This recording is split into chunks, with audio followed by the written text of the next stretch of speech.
Yes, good afternoon, my brother. Voice of Africa Radio is now 9:01 evening time in Toronto, Canada. I have with me Mr. Omoyele Sowore. He's a president aspirant in the next coming election in Nigeria in 2019. He's been going around trying to initiate us to his movement.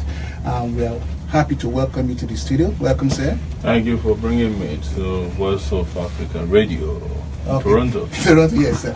Thanks for coming. But before I go, one of the things I always like to do, because I know that in putting these things together, there are quite a number of people who are working behind the scenes that to make it to be possible. So I like to just quickly thank them. I don't know how the program normally goes, so I like to thank Mr. Musadik Abdul, Abiodun Salami, Chidi Nwaya of Window Media, Dr. Leke Badmos, Sheun Daniels, Sheun Awubusoyi, Emmanuel Marco, Peju, Chidi Uchechuku, Andrew Enofe, Kenny Bazwaye, and Naomi Sigi Spon. I'm sure there are quite a number of other people that are doing, but I'd like to thank them for making this thing to be fruitful, to come into fruition, that we can actually talk now. So let's go straight to it, because I know quite a number of people are waiting for you at the reception tonight at the same time. Yes. So the first question I'd like to put to you, I was looking at it, I said, okay, this man wants to join politics right now, and he wants to become the president of Nigeria. We have Boko Haram issues, we have the Fulani herdsmen, we have the ritual killings, we have the kidnapping, we have poor food security and everything. And I'm wondering, what's the motivation for your decision to want to join this kind of a group to take all these problems with you? Motivation is very simple. I got to the point where I became very tired and sick of leadership in the country, and having myself fought over almost 30 years. By next year it would have been 30 years since I started as an activist at the University of Lagos, where I was a freshman in 1989. So by 1999, 10 years after that, that's a decade later, I left Nigeria but had achieved at least one goal: the transition from military rule to a civilianized type of governance. And after that, did several other things, including setting up Sahara Reporters, and Sahara Reporters had helped intervene within the body politic of Nigeria to stop stuff like Tottenham, expose a lot of corruption going on with governors, and also gotten involved with helping again in 2015. Part of our duty was to help create an enabling environment for a party-to-party transition also, which strengthened the democratic experiment immensely. So next year will be 20 years after the civilian rule came into being. Right. And I just said to myself, I cannot keep reporting on elections that elects rogue and thieves into office. Well, okay, I know, I understand, but let me put it this way. Yes. In 2015, Yes. Buhari was a media candidate. The media actually catapulted him into office, and you cannot excite yourself. He was like your candidate. Sahara Reporters actually promoted him. Everybody, Jonathan was demonized. No, that's not true. Look, the person who was responsible for bringing Buhari to power is just only one person. Jonathan. Jonathan. It was Jonathan's performance, his lackluster governance, that made everybody say most people actually didn't campaign for Buhari. It was something we used to refer to as anything but Jonathan. We all know that the beneficiary was going to be Buhari. Well, it could have been a goat. People have voted for him. That's how much I know at that time. So when exactly did you decide that, okay, you had enough, that you are going to be part of the system? When did you come to that conclusion? Maybe it's not the right thing to say that I'm going to be part of the system. I want to go and disrupt the system as it is now. Well, when did you decide that, okay, you had enough of these people since 1989 till 99, and in 20 years this civilian rule, that, okay, I think I want to be part of this thing. I want to join in, not just to talk about it, but actually to be a participant. When did you come? I mean, to run for presidency is not an easy decision to make. You know that. Yeah, so I've been thinking about it, especially since 2015 May 29. I went to Buhari's inauguration, and I said, "Wow, these guys are not prepared for governance." What did you see? I arrived there, and by the time they left the ceremonies, there was nobody in charge. So I thought to myself, they probably thought somebody else was still in charge. On the first day, you were able to realize that? I granted an interview after that in Punch. It's available online. Okay. And I said, this guy's a mess. And started thinking at that point that anything next has to be some revolutionary movement that will take them out completely. And but it wasn't until about maybe 3 months ago that I started to have pressure from people to say, you know, there's an undercurrent within the Nigerian political scene that a younger, reliable, trusted, and a young person with integrity be allowed to run for office. And I was actually initially looking at the other young candidates. Vibrant someone. Yes, hoping to find a vibrant person because I have very little temperament for there's Fela politics. That is talking right exactly. Now. So and as Mogalu, yes. You know, in fact, I set up in my office in Lagos that any young person should be granted an interview as soon as they pop out, and we were doing that. And you know, I came across other young people who said, "Look, these other guys are not inspiring them the way they want them to. Why don't you come out?" And since I had in my mind that I could try it, I just came out 6 weeks ago, or maybe let's say 2 months ago was when I first came out. I had a small rally in Lagos. I mean, that was big. Town hall meeting. It was my return to Lagos after the town hall meeting. That was really huge. And when I came here, you know, my friends in Maryland said, "Why don't we have something in Maryland?" Because then I think Fela had just had a town hall meeting with 30 people. And they said, "Oh, we could pull more people." And we went there and it was over 200 people. And people from there said, you know, a pastor sent a message to us while we were there and said, "Why don't you come to my church?" I haven't been in a church in a long time, I have to be honest. Are you a Christian? I just believe that religion should not be something that... I'm just asking, I was born a Christian. Okay. So I haven't carried a Christian name. You know, but my religion is humanity. It's like kindness. Yes. Yeah. Okay, let's move forward. You know that in Nigeria, there is no independent candidacy. It's not allowed constitutionally. Yeah. So you have to run under a platform. That's right. And PDP, APC, they've become strongholds in Nigeria. I'm not so sure which platform you're gonna be running. I've ruled it out. Okay, so which I will party? Never be with PDP. You understand? We are talking about. So we're talking about easily. We're talking about coalition of parties. There are 68 political parties in Nigeria. Right. If we can get, 66 of them, I'll be happy. But so far we have 5 of them who are talking vigorously with us to adopt our candidate as their candidate. So it means that we have to fly under one of the parties. That's what I mean. We cannot do a merger at this time. The merger is too late in the game. It's too late in the day. So, but one of the parties will fly and the others will support. Yes. Okay. Yeah. So others, which means you are going to collapse some structures into one party.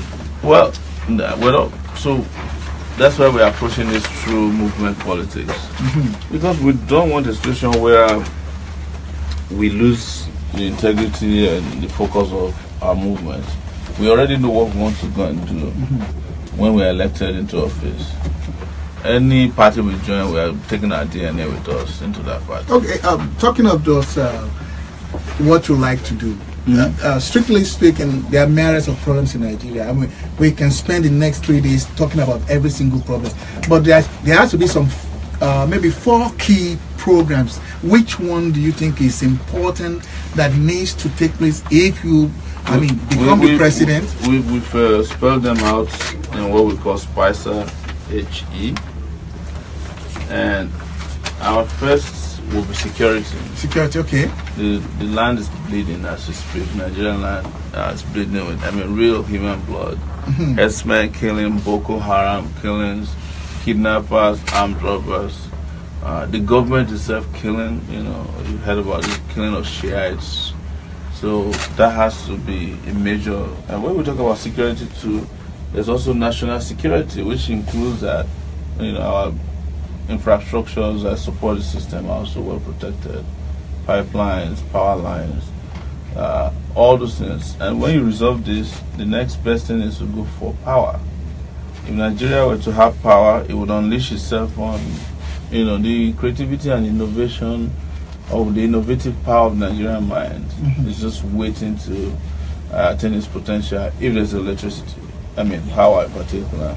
Infrastructure, there's no way you can move the country to prosperity without infrastructure.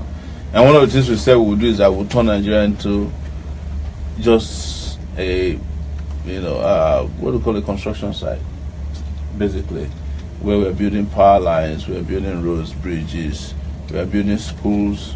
We need 70 million units of housing in Nigeria to get to where we can say that we're taking care of our shelter for our people. We have economy to deal with, but what is economy?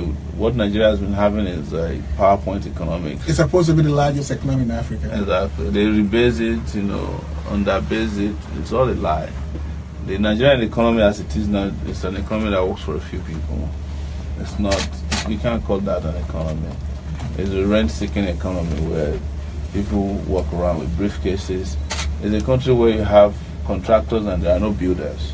So we want that economy to work for Nigerian people, to increase their purchasing power, to increase their ability to also determine their own future.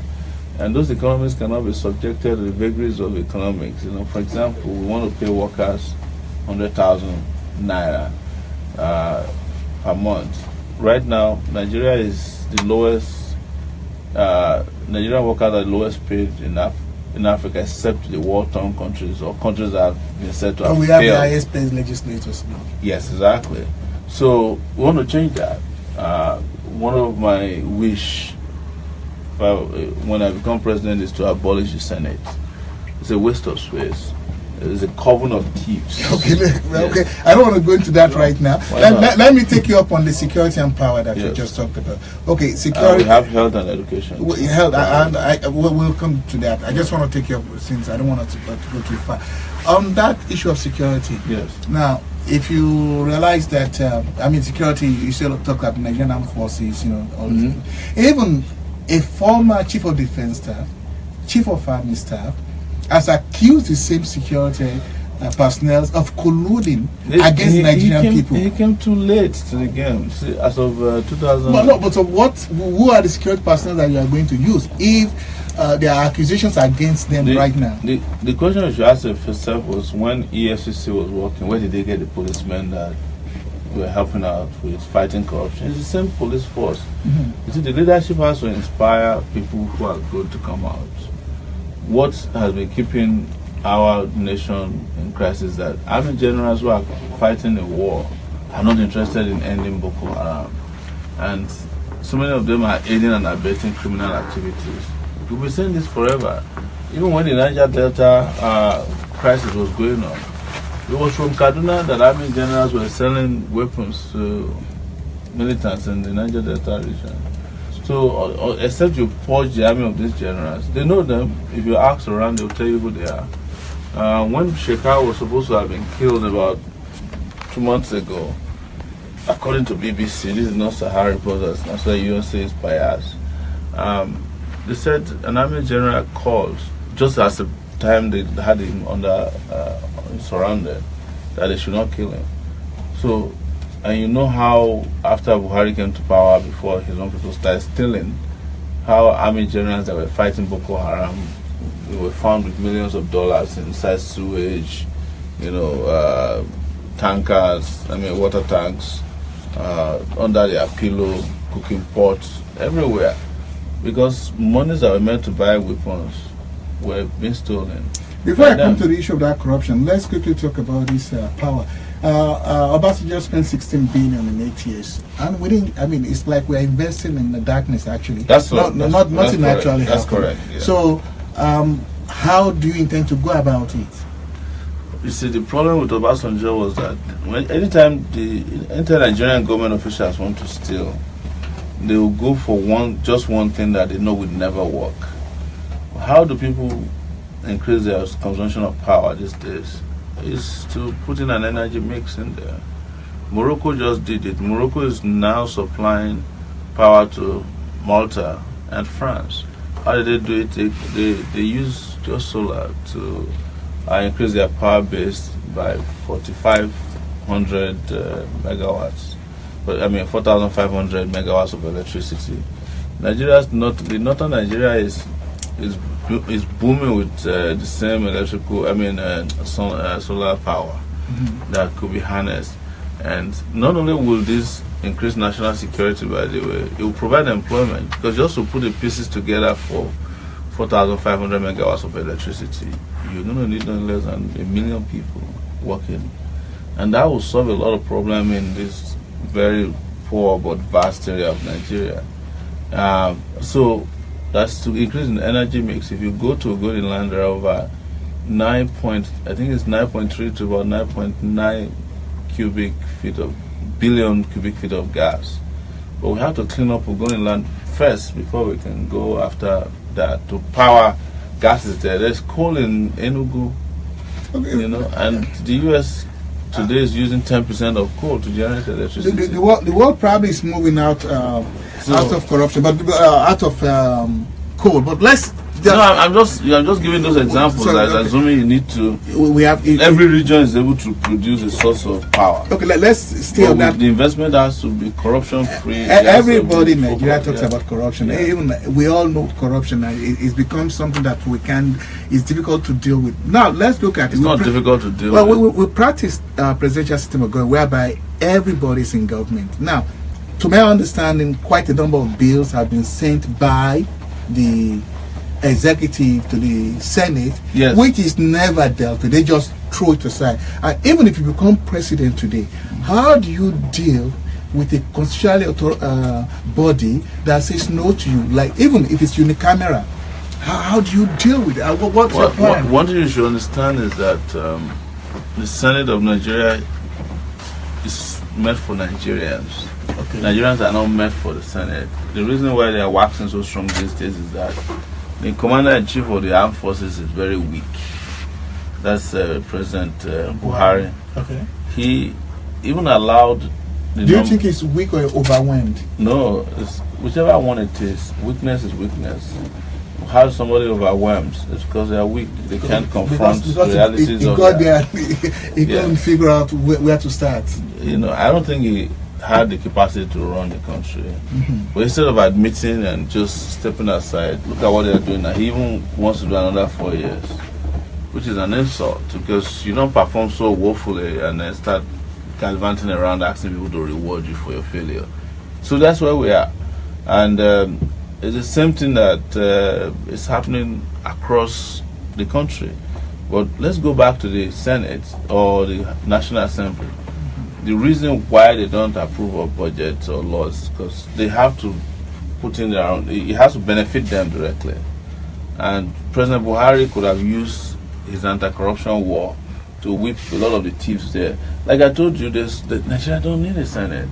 I can mention at least half of the senators who are thieves. And I'm saying it categorically. They know me. I say that to their face. I just went by Nigeria, or traveled in Nigeria recently, and I didn't miss words about it. But when you allow such individuals to be making laws, lawbreakers who are making laws for Nigerians, then it's a sad thing. And when you say allow, the moment you find a lawmaker to be corrupt, you don't spare them by playing politics with them. But what did Buhari do? Any moment you join the APC, you are a saint. Anytime you are not, you become a criminal. You know, what I call the deodorization of criminals. If you're listening to, I'm talking to a presidential aspirant in Nigeria coming 2019 elections, Mr. Omoyele Sowore. Yes. We've been having, now let's go back to the issue of the party politics. Yes. It takes a lot of money. Yes. The funding part. Yes. Some people have been talking and say there has to be some people money bags that are behind you that are trying to, maybe because they've not been put in key positions, they don't want to sponsor you to disrupt this whole system, that they don't believe you have the money. So how is the funding coming up? And this is part of what is wrong with the way we think about solving our problems sometimes. So what did I do when I started this? I reached out and I made it transparently clear that I just need, for a start, 10,000 Nigerians donating $200 and we'll get $2 million right away. I've been in Nigeria I came to the US this morning and now I'm in Canada. I've been in Nigeria for 23 days non-stop, arriving there April 3rd and left yesterday night. And what happened, while I was out there, people were donating to us. I think we received almost $25,000. The goal is $2 million, right? And we're spending that money to do town hall meetings, transporting ourselves around. And we discovered that since we are not branding rice and Ankara and all those nonsense they do, it's so cheap. But another thing you should understand is that we have a huge diaspora community, and I want to appeal to them that they can fund this. You have a website that people can donate to? Yeah, you go to GoFundMe/Sowore 2019, and there you can donate whatever you have. You can donate $2 and you can donate up to 1,000 or more. There's no limit to what you can donate to us. If you have people in Toronto alone doing that, we'll have enough money to do another. I'd like you to repeat that again. GoFundMe/Sowore. GoFundMe.com/Sowore 2019. Okay, so let me repeat that. So that please, if you have been initiated to this movement to make a change in Nigeria, the website to go if you want to donate anything, and it's just said it right now. If it's $1 you have, it's $2, if it's 10, if it's 100, whatever you have to support this movement, go to GoFundMe.com/Sowore 2019. Yes. If you can spell it, that is the last name is SOWORE 2019. I got it right? Yes. Okay, good. Right. So let me move to something else. So I just want to answer that. So as a result, we don't rely on godfathers or godmothers, and this movement is going to dislodge all the godmothers and godfathers and their godsons and goddaughters. That's our agenda. The agenda is to dislodge all of the them. dislodgeables. Yes. Okay. Well, security. When you are in Unilag, Yes. you are almost killed once. That's correct. And so you understand I was almost killed several times. Several times. Okay. But there was a particular one that was very, very bad. Yeah, I yeah. believe I listened to it. Even it was some people sent by even the commission of police to actually eliminate Yes. you, and you're lucky to be alive, and we are happy that we are. That's why you are here right now, because there's still a lot of things for you to do. Now, when you went to see the MF Kano, Yes. he said something like that. Yeah. That I might get arrested. that you know, I might get arrested. you get arrested, and you taking care of yourself. So what's coming on that front? No, you see, when you're doing what is right, people understand what is right, and people are looking for who is right and who is righteous. I don't want to use the word righteous because it will sound religious, and this is something I'm staying away from, religion. But we've been everywhere. We went to Kano, Kaduna, Benin, Owerri, Onitsha, and we've never been anywhere with the police. Not a single policeman. Nobody carried a knife, and we've never been attacked because people come to us. In Kaduna, for example, they took light. They stayed until they brought back light.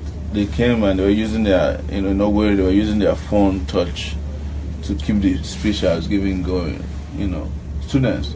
So some of the places we went to, if we were regular politicians, we would spend 50 million naira and we'll be there with maybe 50 mobile policemen, gun toting, well-armed policemen, and probably have to beat people up and all that. But we chose not to go that route.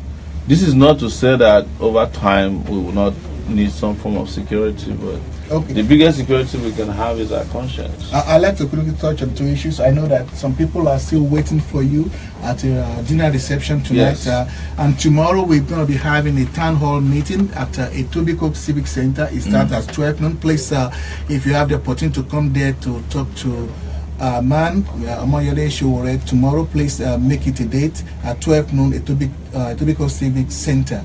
Let me ask you this, because these are two key things that somebody just dropped to me: health and education. Yes. I mean, our hospitals are almost becoming mortuaries. Education, you have people going for 4 years program, it translates into 6 years. And even if you come out, you've talked about the economy anyway, but what do you have in mind to deal with this epileptic education and hospitals becoming mortuaries now? So it's the same thing. This is the same story across the country. Everything is broken in Nigeria, and the people are broke. But here is the solution that we have. For example, see, health is no longer just physical structures anymore. You've heard about telemedicine. You've heard about all kinds of medical interventions that can help Nigerians, including our doctors who are abroad, who have retired, who want to come home, but they don't have an enabling environment to come home because they're afraid of kidnappers. In fact, before you get to the kidnappers, then you have to deal with the immigration people harassing you, the customs seizing your, stethoscope and all that because they want to extort money from you. So until we create an enabling environment, we're not going to get there. But here is our solution to the health issues: is to devolve health. The same way, politicians are always talking about devolution of power, but we don't want to talk about power. We want to devolve health. We want to devolve education. I promise, for example, that there should be no reason why each of the local governments cannot have their community colleges, so that people who just want to have an associate degree of 2 years to be a clerk in court, an accountant, can just go there. If they so wish later to have a whole degree to themselves, they go to universities that have them.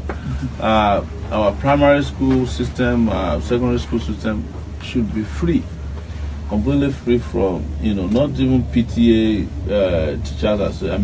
parent-teachers association fees should be extracted from them. But we'll make it compulsory for kids to go to school by building the structures and also using technology as part of our educational progress. We need to completely, for example, even change our curriculum so that people can understand their own culture more than they understand the culture of other places. When I did geography when I was in secondary school, my first priority was to know all the American lakes, as opposed to finding out which lakes were around me. Meanwhile, I grew up beside a lake, but it's not in Nigeria's geography book. It is the American lakes that I'm more interested in, because our education system is very neo-colonial. Look at us still learning about Lord Lugard. I mean, who's Lord Lugard? Lord Lugard is the guy who came to Nigeria, and named Nigeria what it is today, because she had a girlfriend who was people call her a prostitute, and it was so lazy. They said, "Oh, just call it the Niger area." You know what? It used to be called the Slave Coast. Okay. No, for real. I do very much understand that, and I understand that. But I don't want to lose sight of the fact that you asked very pertinent questions about health and education. Yes. Well, I'm just bringing it home that it's also important to mention that these two areas require investment and more investment. Right. UNESCO says put 26% of your budget in education. Our 26% of our budget is spent, more than 26% of our budget is spent on overhead costs of senators who are doing nothing. We should put that in education. That's why I want to abolish the Senate. Okay. And take the money, which is about 1.3 trillion naira, put it in education. Build more universities, build more classrooms for kids, bring in technology into the classroom. For example, people ask me, why don't you build a library? And I had to explain to them that there used to be a building full of books, but we have now reached a point in the world with the help of technology where you can have books that are full of libraries. Right? But nobody is thinking about that progressively in Nigeria, that a small device, tablet, can contain 5 libraries or more. I've been you have been warned by producers. That the time is going and everything. But let me I have 2 questions really before you go. Now, Nigeria today. Yes. Nigeria today. Is there a living politician in Nigeria today that you can call a role model? None. None. Do you know what it means to be called well, a politician? I need to ask the question. That's an indictment on the whole Nigerian if I could find out, I'm a straight shooter. Okay, then the last question I'd like to ask you is this. In 2007, there's a Nigerian here in Canada who have these dreams of becoming the president in Nigeria too. His name by Issa Odidi. Okay. He actually formed a political party. The only one party formed outside Nigeria, and he actually even go all the way to Supreme Court to act that we have the right to run. He went, and you have to understand the sacrifices and everything. But by the time he went, and I mentioned one guy named there, one of his apostles was Abiodun Salami, who actually went to, and they sacrificed and they ran for office. By the time they see the rot and the decay, the passion wins. I want to ask you this movement that you've just created, regardless of the outcome, has it come to stay? It has come to stay already. If nothing happens even after today, things are not going to be the same again. The young people... You prepare to keep leading it? Of course, the young people have woken up. There's no going back. But let me quickly answer Issa Odidi's thing. Issa Odidi, I heard it, an entrepreneur here. I never met him, but he made a fundamental mistake, and that one mistake is a historically unforgivable mistake. He went to Nigeria riding on the wing of Babangida, and I caught him on that. Because I reported on it. You cannot say that you want to go and clean up Nigeria and Babangida is your role model. And I hope that he will hear me out on this one. I'm calling him out on radio that his fundamental mistake going into politics was riding on the back of the thief. Let's put it this way: the passion with him was to go to Nigeria. You can't have a passion to go and fix Nigeria, and the person who's your role model is a thief. Babangida was never part of the. No, party. I'm telling you, I followed this out. I followed him very well. My only disagreement with him was that you can't go to Nigeria and go and fix Nigeria. And the person who's your role model, or the person you seriously want to be with, is somebody who ruined the country, who stole $12 billion in one first trip, and you said to me that you want to fix Nigeria. So that agenda was dead on arrival. Okay. Anyway, I know that we still have a town hall meeting tomorrow, and please let me explain to everybody. It's going to be at Etobicoke Civic Center. Please be there. It starts at 12 noon. We're going to be on time. I'd like to thank you for coming in. I'll be there tomorrow. And please, everybody, and again, let me thank all those people that have put it together. If you didn't hear me the first time, those people that have been able to, they're working behind the scenes to make sure that this movement comes to stay, and they're able to invite in. The names are Musede Kabdo, Abiodun Salami, Chidi Nwayawu of Window Media, Dr. Leke Worship Media, Dr. Leke Badmos, Sheun Daniels, Sheun Awobusoye, Emmanuel, Marco, Peju, Chidi Uchechukwu, Andrew Enofe, Kenny Bazwaye, Naomi Sigismund. And my name is Michael. Thanks for watching the program, and thank you very much. Thank you. And I must thank all the organizers, please. Thank you so much. Take it back. Take it back. Take it back. Take it back. Take it back. Take it back. Take it back. Take it back. Take it back. Take it back.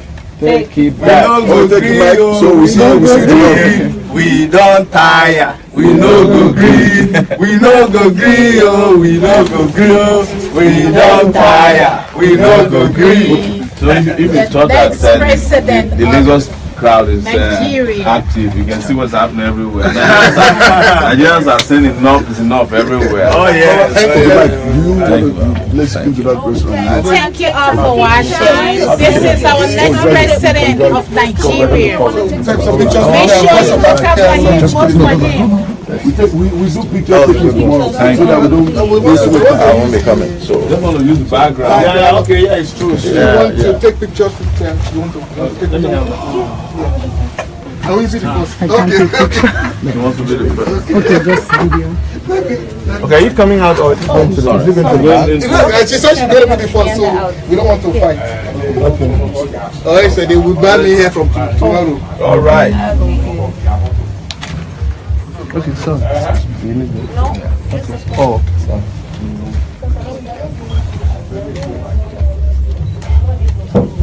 Okay, guys. Let me Hold on. The official photography, please. We'll do this picture taking tomorrow, please. Let's The restaurant is about to but he's going to take with the host now. At least now, if you guys take. If you guys don't These guys have been waiting. Yes, And the outfit. at the bottom of your hand. See, people are telling me, don't take it without it. So yeah, when you see me and the president. So. Yes, now. So take it back. Take it back. Oh, okay. All right. All right, let's go, guys. Let's go. Thank you very much. Let's go. Yes, I'm telling you. Yeah. Okay, let's go. Thank you so much. I can take your camera. over. This is my opportunity to take picture with the president. We want to go to the restaurant. Let's come. You know, yeah. Let's Go now. take a picture. I need a picture with my future president. The picture is there already. So. 2 minutes. Two minutes, please. The president have to look, yeah? The president 2 minutes. Where am I pressing here? Oh, I've not eaten today. where am I pressing here? Oh, the one right here. Yeah, that one. Okay. Okay. You didn't say. Where you go? Okay, please use your camera. Okay, there. You did not say. Okay. They have to go. Okay. Okay, I promise you guys tomorrow no picture. This is my president. I'm gonna take him to Joshua. Okay. Put up the lights so that we know that we are going. All camera here. Camera here. Yes. All camera here. Sorry, guys. Okay. Okay, guys, let's go.